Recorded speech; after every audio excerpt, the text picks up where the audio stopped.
entering the Mayo Experience. Mayo Experience. Mayo Experience. Mayo Experience.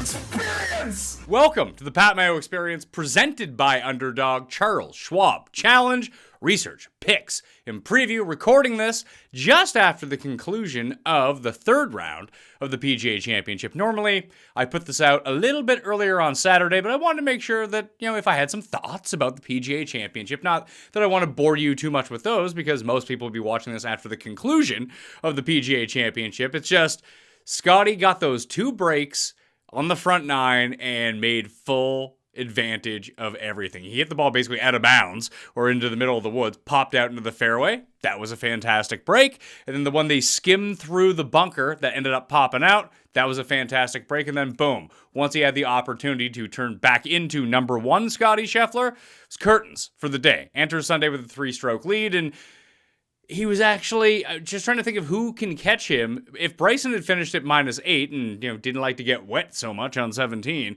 he could have been there to put in a charge, because Bryson the entire week hasn't stolen a single shot from the field. We saw Noren steal probably 5 on the back nine alone coming in. What a performance by Noren, by the way, after missing, half a year, maybe more, with an injury. He plays 4 competitive rounds, doesn't look very good, and boom, here he is. It helps when you chip in and just one putt every single green from any distance. Doesn't make a difference.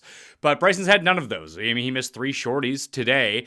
Not necessarily shorties, but like those 8 to 12 foot ones that he just powered through the break and lipped them out. 3 of them. That's going to be a tough scene. That's basically what that that is exactly what he gave up on the Green Mile, just between 16 and 17 alone. And he hasn't made any bombs this week. He hasn't chipped in this week. Scotty's doing all of that normal, Scotty Luck stuff he does, and then still playing like Scotty Scheffler. Now he's making putts. So it's difficult to know who would have the round to catch him, or if anyone can even go shoot that round and Scotty falters a little bit. It's possible. We've seen it happen before, but the number one player in the world with a 3-stroke lead over, I don't want to say a bunch of goobers, but guys that aren't necessarily known for their major championship experience. That's what I'll say about that. I hope it tightens up and we do get a dramatic conclusion, but Scotty's just been playing awesome.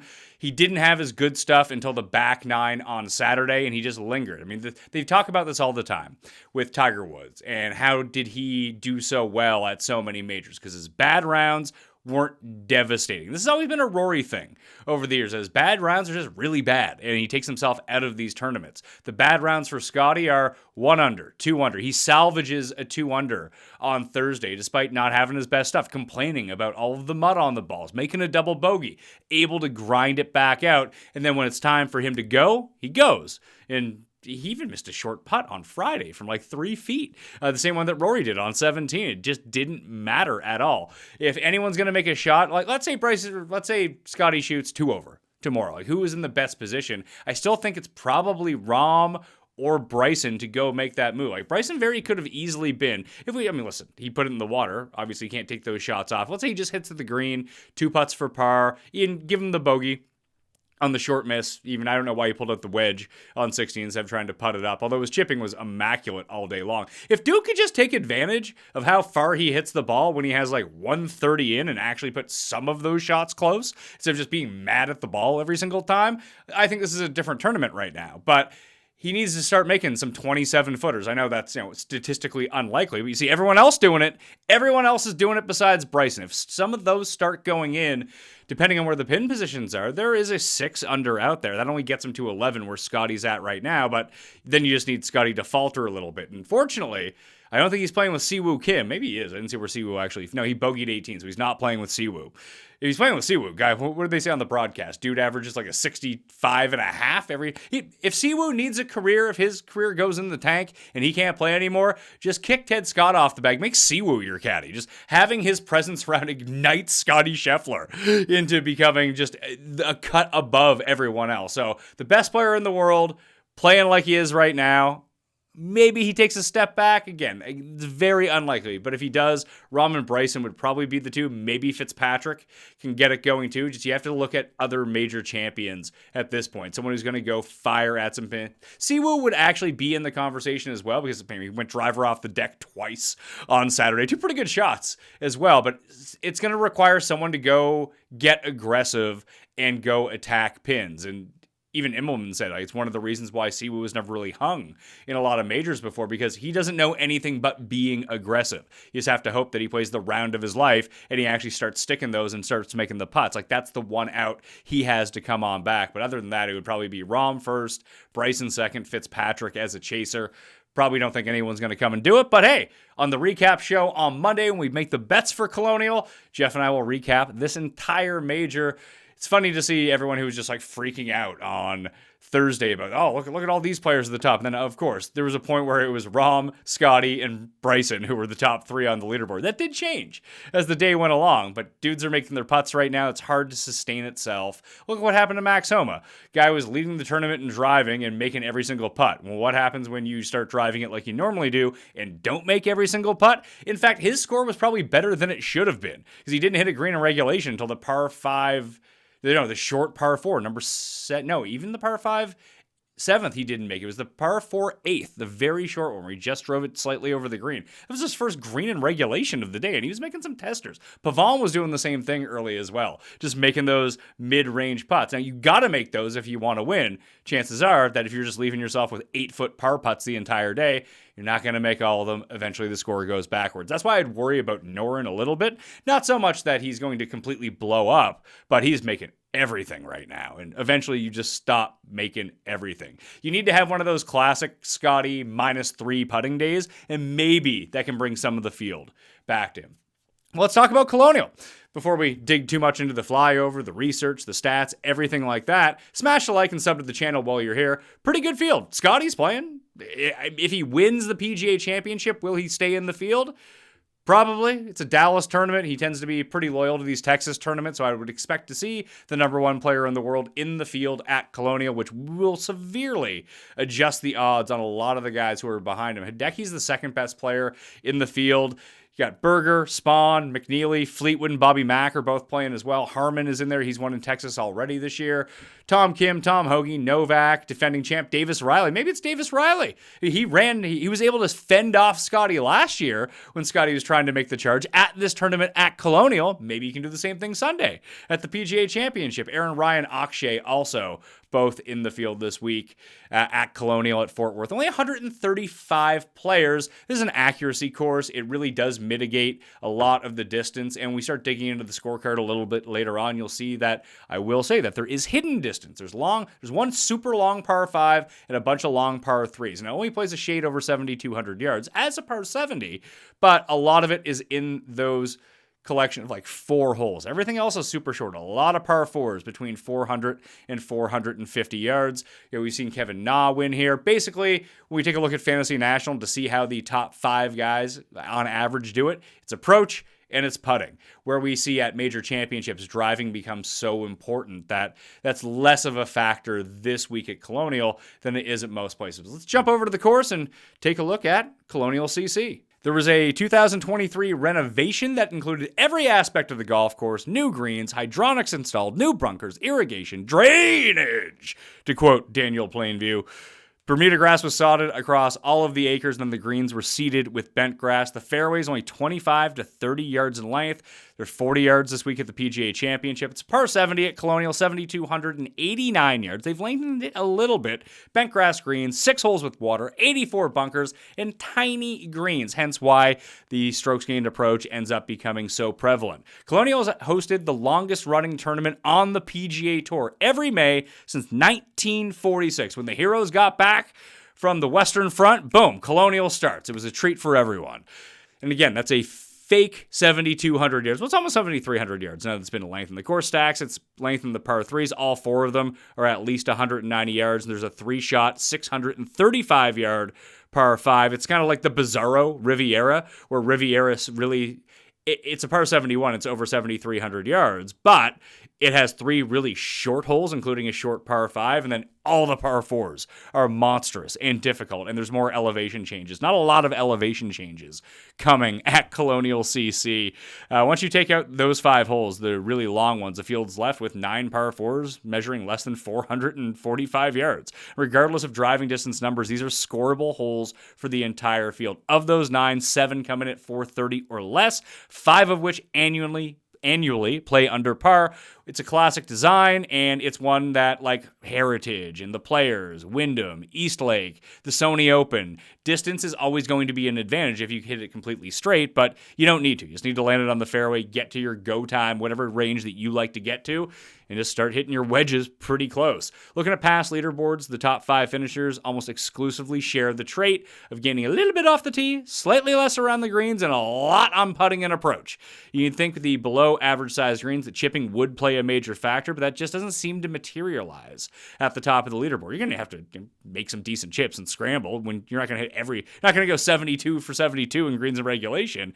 So you need a few well-timed ones up, and even look at like when Kokrak won. He's leaving balls in the bunker. Didn't matter. You got his pin stock with your short irons, make the putts, Don. It's not the tartan jacket. It's a plaid jacket at this one. And then you hoist your novelty check and you're going to be on your way. Worth noting, too, there's very few eagles made at Colonial. Number 1 is really the only plausible eagle hole outside of like random approaches finding the bottom of the cup from 148 yards out.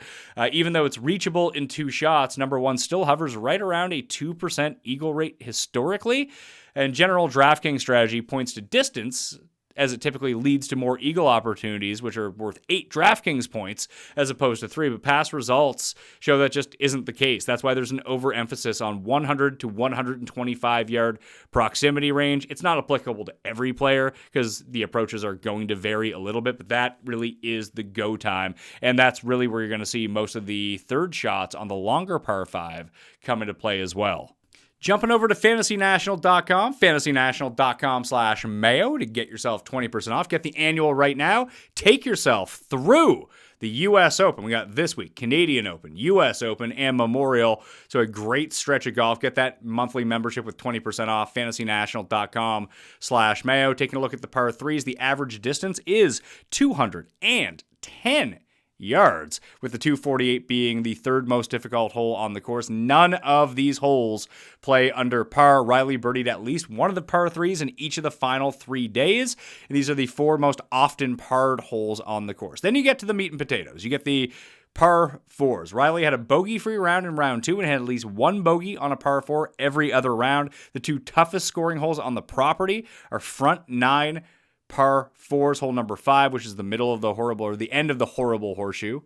So that's going to be pretty difficult. And number 9, both hold an over par rate of 23%. Then you get to the par 5s, the average distance, 610 yards, but there's only 2 of them. One of them is number 1. One of them is number 11. Number 1 is the easiest hole on the course. Strangely enough, number 1 and 2 are 2 of the easiest holes on the course. So when you're thinking about DFS strategy, if you're playing Showdown this week, you want to see if you can target guys starting on the back 9, because number 9 is the 2nd most difficult hole on the course. Then you get to 17, 18, then the easiest hole. So you can go 20% birdie rate, 20% birdie rate for 17 and 18. There's a 44% birdie rate on number 1 and a 2.5% eagle rate. Then you get to number 2, and there's a 26% birdie rate for that. So of these 4 holes, if you can string 3 of them together, if you start on number 10, it's just going to give you a potential streak advantage that's not going to be available to guys that are starting on the number 1 tee. So going back to front is the way that you want to go. As I mentioned earlier, here's the top 10 finishers in terms of approach and putting. You see just gigantic leaps. And then there are even more Maoists when you see the top 5. It's another gigantic leap forward. Over a stroke on approach, almost a stroke in putting, very little, 0.2 of a stroke per round around the green, and not even half a stroke off the tee. A little bit more off the tee, but a lot of that can be gained through accuracy as well. So some shorter hitters, as we've seen over the years, just do really well here. Just take a look at some of the past champions. Davis Riley, Griot's an accuracy guy. Burns is a bigger hitter. Kokrak, a bigger hitter. Berger, accuracy guy. Kevin Na, accuracy guy. They've all been champions the past 5 years. Even going back a little bit further, you had Kevin Kisner, who ended up becoming a winner here as well. So just different guys. Remember the Griot shot that was 2 years ago, where the ball was rolling back down into the water, and then he hit it off the cart path and ended up winning. Cashed a lot of people, a lot of bets that week. So good for him. The average shot distribution, you can see, the 100 to the 150 range is going to take up around 33% of the shots, which is pretty atypical of most courses. So the 100 to 150 range are going to be your scoring irons this week. Just be okay from the longer ranges, score with these irons, and you should be pretty good. Taking a look back at a historic cut line, it's not going to be as difficult to make the cut this week as it normally is because there's only 135 players in the field. It was +3 a year ago, +2, +2, +2. So annually, it does play over par for the cut line. So you get your guys on an even. You should be good to go. You ever feel like car shopping's designed to make you second guess yourself? Is this a good price? Am I making the right choice? I mean, I don't know the answer to these questions, but with CarGurus, you don't have to wonder. They have the most inventory of new and used cars, so you can find the best deal. It's just going to be there on the screen for you. And with unbiased deal ratings, price drop alerts, and in-depth vehicle reviews, you'll make a decision you can feel great about because a big deal should never feel like a big risk. That's why you're watching this show, for Big Risk. If you want something that is a bit more solid, that's going to get you plus EV, that is going to be CarGurus. CarGurus will connect you with trusted dealerships when you're ready, ensuring a transparent and hassle-free buying process. It's no wonder SimilarWeb estimated traffic data shows CarGuru is the #1 most visited car shopping site. So, buy or sell your next car today with CarGurus at CarGurus.com. Go to CarGurus.com to make sure your big deal is the best deal. That's CarGurus.com. CarGurus.com. We take a look at the tournament history at the course. You'll see that Davis Riley was the victor last year at 300 to 1, an ultra bomb for Davis Riley. I do have some past notes about the past 5 winners, and they all entered with really good form on the greens. Riley was positive in 5 of his 7 starts coming in. Griot was in 5 of his past 6 coming in. Burns gained over 4 strokes putting in 3 of his 4 measured events before and gaining 5 in his win at the event. Kokrak gained strokes putting in each of his 3 events prior and 5 of 6 coming in. Berger gained strokes in each of his 3 events prior, but that was the year that he won was the first event back from COVID. But going into COVID, dude was putting the lights out, and Kevin Na had gained strokes putting in each of his past 3 events leading into the tournament. So bad putters, you are not wanted here. You need to show some positivity on the greens coming in. So I have a few guys highlighted for a little bit later on. You can see Tom Hoagie is one of those guys, but Davis Riley pulls out the win. A year ago, it was Griot the year before that in a playoff against Adam Schenk, which is, that's always fun when Adam Schenk is getting it on the go. Davis Riley won at 14 under, Griot won at 8 under. Sam Burns won in a playoff at -9. He is not playing this year. You can see Scotty plays this every year, second, third, second his past 3 years. That's always fun when he's probably going to be coming off of 2 wins in a row. Maybe he'll just let someone else have some fun this week coming in. Of note, Cam Davis is always interesting. He was 7th here a few years back. He tends to play shorter courses well. I don't know why in particular, and he only shows up once every 10 weeks anyway, but everyone's going to be mad at him after he was almost the first round leader at Quail Hollow and then buggered off for the weekend. But he's just another guy that you can put into this. Bez is playing as well, had a really rough Saturday. It's Berger that I would be looking at. I know that everyone is going to be looking at Berger this week, but probably for good cause. This is a great spot for him. Hits the ball very accurately, great with his wedges, and he makes a ton of putts. That's exactly what you want to be looking at here. You see Jason Kokrak. This is one of the bigger wins I've ever had when he beat Spieth coming down the stretch. I think Spieth was a -200 favorite to win this tournament. He was a shot, I think it was either a stroke ahead or a stroke back of Kokrak going into the final round. Chuck Hoffman ended up coming in 3rd. I think he was first round leader that year. Let's see, going back. No, he wasn't. He was first round. No, he was first round leader last year, actually, Chuck Hoffman. And he was 75-74 over the weekend. Took himself completely out of it. There was another year, 2 years ago. It was this year, the Griot year. Harry Hall was in charge of this tournament and then just went away. Oh, and I see Michael Kim at a T6 here. Maybe this actually is a spot for Michael Kim to finally end up breaking through. He made the cut at the PGA Championship. It's not so bad for him in 2020. Yeah, Daniel Berger. This was the stacked field of everyone playing coming out of COVID. I believe he beat Xander and Morikawa in that playoff that year. Let's see, 2020. And Bryson just missed it along with Morikawa. So yeah, it was Berger over Morikawa in the playoff. Bryson, Xander, Kokrak, and Rose ended up coming T3. That was a thrilling tournament. That's when golf was at its height. People were pumped for golf. It was the only sport back. Just look at these splits. Everyone who was out there just made a ton of putts and gained a ton on approach. Bryson was trying to cut trees, and it's crazy to think that he gained over 7 strokes off the tee and still missed the playoff by a stroke with Berger and Morikawa. I don't know if it was Xander or Morikawa just missed a really short putt to either lose the tournament or get into the playoffs. I'm starting to get to the point where I'm old enough that it's starting to seep into my mind of what I remember and what I don't. Some of the years are starting to mix together at this point. Taking a look at the model for Colonial, strokes gained approach at 23%, fairways at 11%, off the tee in general at 6%, par 4s 11%, par 5 6%, sand 6%, opportunities gained 6%, putting from 5 to 10, 10 to 15, the birdie ranges, that's at 6% each. 400 to 450 yard par 4s at 6%. Then we had 100 to 125. Then the long irons all at 5 and 6% apiece. This one's worked out really well. Normally I wouldn't have this much in a model, but over the years it's been pretty good. See, and it's good because Scotty Scheffler is at number 1. He's the worst thing he does is putt from 10 to 15 feet over the past 24 rounds, and he's 25th. So the top 10 in the modeling: Scheffler, Norlander, Bud Colley, Berger, Rye, Wacky Valimaki, Damon McGreevy, Tommy Fleetwood, Kevin Yu. Then we're into Spawn, Hodges, Hoagie, Cole, and Michael Kim.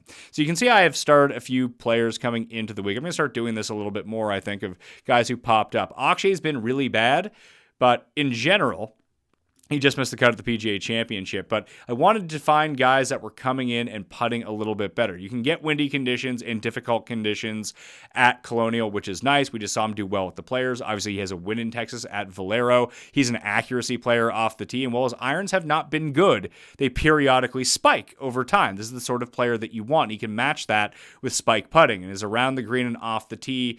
He needs to improve. He can't be losing 3.5 strokes off the tee and think about winning, but he has the right type of game for this course. You might actually get him at a little bit of a discount because he's just not coming in the best of form. This is a guy, Nico Echeverria, that through 2 rounds of the PGA Championship was absolutely lighting it up with his irons and just couldn't get anything to drop. We take a look at his putting history. He's lost in 2 straight coming in, but again, spike approach play at the CJ Cup. It's the same thing is going to be when we put in the PGA Championship numbers. He's going to be up there as well, so he'll have gained in 4 of 5 starts, and he's again someone that can spike the putting. 1, 2, 3, 4, 5, 6, 7. So he's gained in 7 of his past, 10 starts now because he's going to be a loser at the PGA Championship when it comes down to it. But we just take a look at some of the courses where he's done well. You have, in Mexico played really well. He won in Japan earlier, another spot where Morikawa has won in the past. And this should ideally be a really good Morikawa course. He could just never really break through because the putting never lined up. RSM, Kisner has won both these events. You see the Sony Open. Sony Open's another spot where players have done really well here over the years because it's one of those shorter accuracy, don't need to be a big bomber type course. So if he can regain his putting stroke, which had been on display for most of, the past 12 months, so 9.4, 7.8, these are the type of guys that win this tournament. So you might get Nico at plus more than 50 to 1. I think that's a pretty good look. Ryo Hisatune, obviously he made a bit of a run at the PGA Championship earlier in the day, and then all of a sudden he kind of fell off the face of the earth. But again, another good course for him, coming with some pretty good form. Good putting form for sure coming in, 4 of his past 5. Gaining on approach, gaining around the greens. The off the tee has not been good, but you can just kind of see the places where he's done well. Valspar, need to be a bit more accurate off that tee. Same as Valero, same as Heritage. And we go back, the Wyndham Championship was another one of the corollary courses that I was talking about. So he was 3rd there a year ago, just put up, maybe it's a North Carolina thing, because that's where he's done a lot of damage, even a top 20 at the RSM. And despite being absolutely awful on approach, but gained a bunch off the tee and gained a bunch putting in the 3 rounds that he played at the Seaside course. So these are the types of tournaments where he should theoretically do well. Did not play very well here last year, but he's starting to produce some good results. He's probably going to end up with another top 20 at the PGA Championship. That would give him 2 top 10s and 4 top 20s and 6 starts. That's exactly what I'm looking for. And you can see fairways gained, he's inside the top 50. We know the approach comes and goes, but he's great with his wedges. 3rd over the past 24 round. If he can start making his putts again, he's going to be good to go. Eric Cole. obviously his numbers for the PGA Championship are going to be a bit fudged because he made a hole-in-one, but this is exactly what you want to see. You see the spike putting. You see the approach play has been absolutely amazing. The around the green is coming back, and the off the tee has started to normalize a little bit. He's not losing 3 off the tee. He's lost 2.5 off the tee at Valero. A lot of that had to do with a really windy round, but churned out a top 20 at the Heritage, a place where he should play well, and a place where he shouldn't play well, which is the CJ Cup, a really long course, and he was able to do well there. Valspar, so he's just been on a really good run. He's made, 7 cuts in a row now? I guess the Truist doesn't really count. Neither is the Heritage because they don't have a cut, but he finished top 35 and top 20 in both those events. And you see, again, 3.9, 4.9, 3.2. The putter is returning. The approach play has been very solid. Once again, a prototypical type of player that wins here. The only thing that would worry me is that his fairways have been really down, and it's really killed us off the tee. If he's not going to be hitting fairways here, it's going to be very difficult for him. So you would hope that he can start to turn that around, and we'll see if he's been doing that. So yeah, and he has been. You see some really bad fairway rounds at Valero, at Heritage, the Houston Open, one really, really bad round. So 2 really bad rounds, one especially bad at Houston. But what have we seen basically since? He had 1 bad round at the Truist, gained in the other 3. CJ Cup, gained in fairways on the other 3. At the Heritage, 2 of his 4 rounds, he ended up gaining. I guess the one was a 0, but he's starting to go from a lot of red on the screen to a lot of green on the screen in terms of fairways. I don't need him to bomb the ball. What I need him to do is continue to hit his irons so well, be great with his wedges. We know that he contended at Honda, and when he cost us a good chunk of money, still hit his each way that week, but it would have been nice to hit a huge ticket on Eric Cole. But these are the types of players that I'm going with. And now obviously Scotty's in the field, and that makes it more difficult than anything. However, it's going to get a really good price on a lot of these guys, and this should be, Scheffler's never won here. He does have 3 top 3 finishes in the past 3 years, but he's never won. And he is putting better now than almost any other point of his career coming into this event. But off 2 wins in a row, does he make it 3? Maybe, but this is a course that should somewhat mitigate what he does well, or he just goes out and beats the shit out of everyone by 10 strokes. And you're like, all right, of course, Scotty Scheffler won. The other 3 guys, Hoagie, Spawn, and Berger. I mentioned Berger, he ranks 4th in the modeling, but he's having a rough go on the greens at Quail Hollow, but overall has been very good on the greens all year, gaining a bunch on fairways, getting a bunch on approach. Just overall, his tee to green has been really good, and his tee to green, even at the PGA Championship, has been really good. Dude just cannot putt to save his life. He doesn't have a finish worse than 30th since the Farmers when he missed the cut. That includes a second, that includes a third, and he's already won at this course before. I don't think he's going to be the second favorite because Hideki is in this field, but he's probably where the majority of, not just my money, you watching, he's probably the first name that clicked in your mind. You're going to see him highly touted this week, and listen, that guy rarely ever wins, but he makes the most sense, especially if he ends up coming in at 25-1 again. I doubt he's going to be 16. If he's 16, he's not going to get my money. If he's 25, he probably will. The other guys we got going on, JJ Spawn, a winner in Texas in his career already at Valero. Had a great run at Sawgrass. We saw that earlier this year, lost in a playoff to Rory, and just continues to, he's not where he was earlier on in the season when he was second at Honda, second at the Players, third at the Sony Open. In Japan, he was good again, third at the Wyndham, 10th at the Rocket Mortgage. Rocket Mortgage doesn't really fit into that, but the type of player that he has become is someone who should excel at this course. Can't chip to save his life.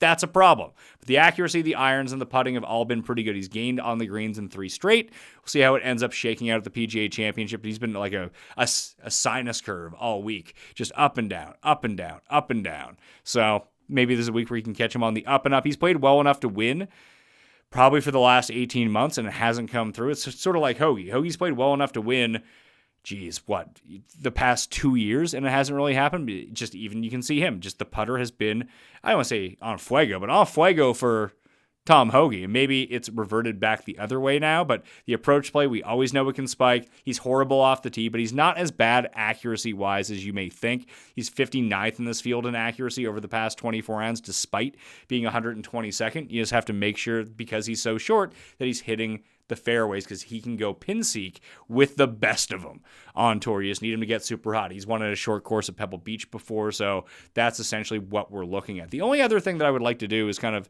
go past 100 rounds, get a macro view of the players in this field that you could be looking for. It's going to be Scheffler, Aaron Rai. Aaron Rai makes a ton of sense at this course as well. I just feel like it's hard for him to make that many putts to win. He's done it before. Obviously, he did it at the Wyndham last year. But overall, I guess if he's going to gain 2, that's theoretically possible. But he's just not playing as well as he had been, even leading up to his win a year ago. You can just see second, 7th, 4th. Then he was bad at the Open, so I didn't bet him when I went to the Wyndham. And of course he won, just lit it up on approach. But he was lighting it up on approach at this time last year. Was 32nd in this tournament, lost almost 5 strokes on the green. Just not putting well enough, and I do think that trend will probably end up holding, that you need to find the guys that have been really good on the green coming in. So that's going to be a tough scene for Keith Mitchell. This could be a Lucas Glover course as well.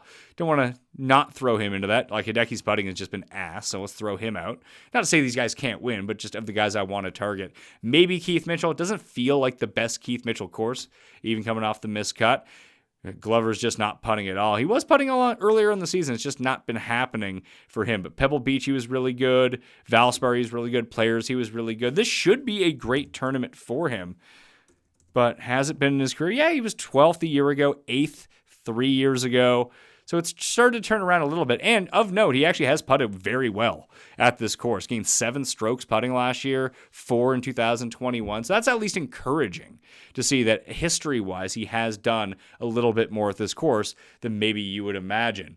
For the odds guesses this week, it all depends on what you think of Scotty. And Scotty, especially if he wins the PGA Championship, coming off 2 wins in a row against this quality of field, you're probably looking at minus 200, maybe minus 225, which means that Hideki, who will most likely be second on the odds board coming into the week, is probably going to be in the neighborhood. If Scotty's going to be that short, they'll probably still screw you a little bit with some of these guys, but I guess he comes in at 16-1. If he comes in at 16-1, and we start looking at some of the other names in the field who I mentioned previously, that means you're going to have Mav McNeely, Fleetwood. Fleetwood probably is 18-1, 20-1, just because that's where he is every single week in tournaments like this.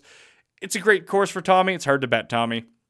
Harman, Berger, and Bobby Mack will probably all be 25-1 to 28-1. Then I'm really hoping you get your Akshays, your Ryes, your Hoagies. Hell, even Davis Riley. Maybe you can catch 35 and 45s on them, somewhere in that neighborhood. Then I think we're looking pretty good. Will Zalatoris is in the field as of right now as well. He looked hurt, honestly, playing at the PGA Championship. It looked like he was having back problems again, just from what I was watching on the stream. He was able to finish. He didn't WD, but I thought that was of concern that he's unbackable at this point anyway, especially at a course like this. Maybe he can figure it out. Maybe he can win, but until he at least seems healthy and starts to show some positive momentum, and at a course where you have to come in with good putting stats, here's a spoiler. He has awful putting stats, always. So probably no for Will Zalatoris. He's probably just going to suit up because it's a home game for him, and that's just kind of where we're at the moment. That is the Colonial Research Show. Hope you got some Scotty money or something can come through. I'm hoping Garrick Higo can still cash his low lefty. I believe he is tied with Highsmith going into the final round. In fact, I didn't see where Higo finished. I know that he was 4 under after 16. So if he's at 4 under, he's right there in the mix. That'd be a nice $950 cash to salvage some of the money for the week. But that will do it for me. Smash like while you're here. I'll be back with the recap for the PGA Championship, along with Jeff and the bets for Colonial on Monday morning. All right, I'm Pat Mayo. Thanks for watching. I'll see you next time. Mayo experience! Experience!